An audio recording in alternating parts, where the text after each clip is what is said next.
बोलिए श्री कृष्ण भगवान की जय।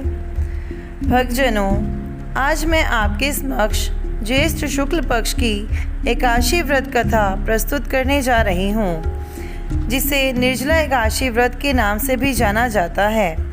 निर्जला एकादशी व्रत के महत्व का वर्णन श्री पद्म पुराण में भी किया गया है और कहा गया है कि संपूर्ण वर्ष में होने वाली एकादशी व्रत का पुण्य फल एक निर्जला एकादशी का व्रत करके ही प्राप्त किया जा सकता है।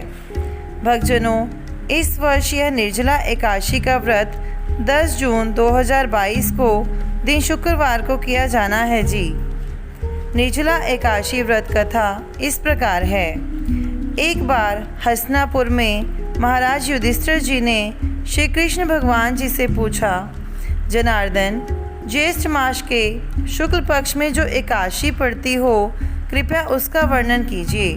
भगवान श्री कृष्ण जी बोले, राजन, इसका वर्णन परम धर्मात्मा सत्यवती नंदन व्यास जी ही करेंगे, क्योंकि ये संपूर्ण शास्त्रों के तत्वज्ञ और वेद वेदांगों के पारंगत विद्वान हैं।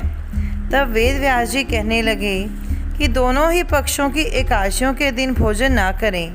द्वादशी के दिन स्नान आदि से पवित्र हो फूलों से भगवान केशव की पूजा करें। फिर नित्य कर्म समाप्त होने के पश्चात पहले ब्राह्मणों को भोजन देकर अंत में स्वयं भोजन करें। हे राजन, जन्ना शौच और मरना शौच में भी एकादशी को भोजन नहीं करना चाहिए। यह सुनकर भीमसेन बोले, परम बुद्धिमान पितामह, मेरी उत्तम बात सुनिए। राजा युधिष्ठिर, माता कुंती, द्रौपदी, अर्जुन, नकुल और सहदेव ये एकादशी को कभी भोजन नहीं करते तथा मुझसे भी हमेशा यही कहते हैं कि भीमसेन, तुम भी एकादशी को ना खाया करो। किंतु मैं उन लोगों से यही कहता हूँ कि मुझसे भूख नहीं सही जाएगी। भीमसेन की बात सुनकर श्री व्यास जी बोले, यदि तुम्हें स्वर्गलोक की प्राप्ति अभीष्ट है और नरक को दूषित समझते हो तो दोनों पक्षों की एकादशियों के दिन भोजन ना करना। भीमसेन इस पर बोले, महाबुद्धिमान पितामह, मैं आपके सामने सच्ची बात कहता हूँ। एक बार भोजन करके भी मुझसे व्रत नहीं किया जा सकता, फिर उपवास करके तो मैं रह ही कैसे सकता हूँ। मेरे उदर में वृक्क नामक अग्नि सदा प्रज्वलित रहती है, अतः जब मैं बहुत अधिक खाता हूँ तभी यह शांत होती है। इसलिए महामुने, मैं वर्ष भर में केवल एक ही उपवास कर सकता हूँ, जिससे स्वर्ग की प्राप्ति सुलभ हो तथा जिसके करने से मैं कल्याण का भागी हो सकूँ। ऐसा कोई एक व्रत निश्चय करके बताइए, मैं उसका यथोचित रूप से पालन करूँगा।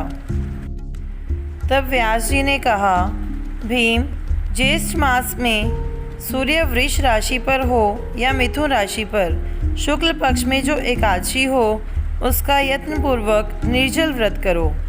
केवल कुल्ला या आचमन करने के लिए मुख में जल डाल सकते हो।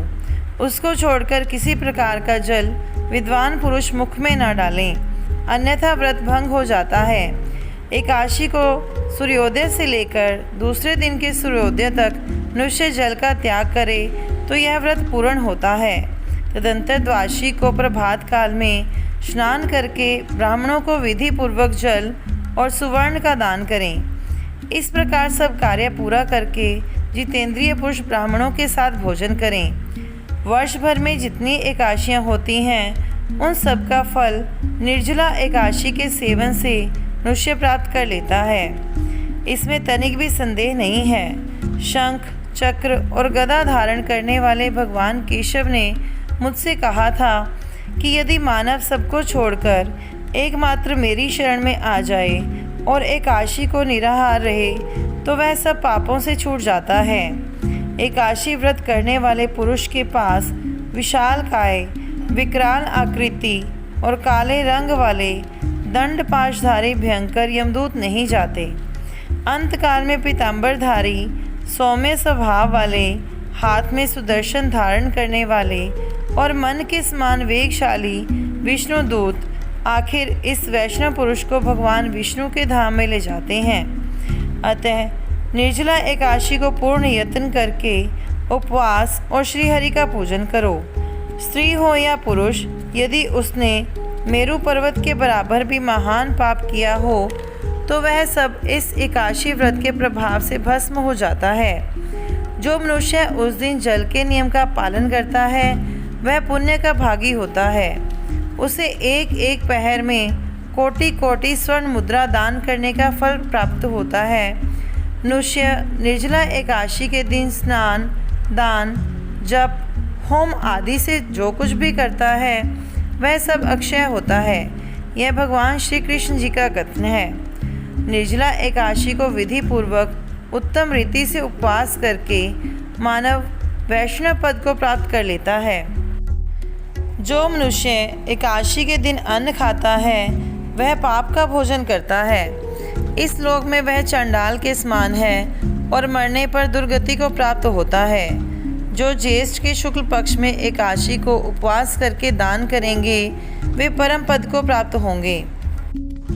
जिन्होंने एकादशी को उपवास किया है वे ब्रह्म हत्यारे, शराबी, चोर तथा गुरुद्रोही होने पर भी सब पातकों से मुक्त हो जाते हैं। कुंती नंदन, निर्जला एकादशी के दिन श्रद्धालु स्त्री पुरुषों के लिए जो विशेष दान और कर्तव्य विहित हैं उन्हें सुनो।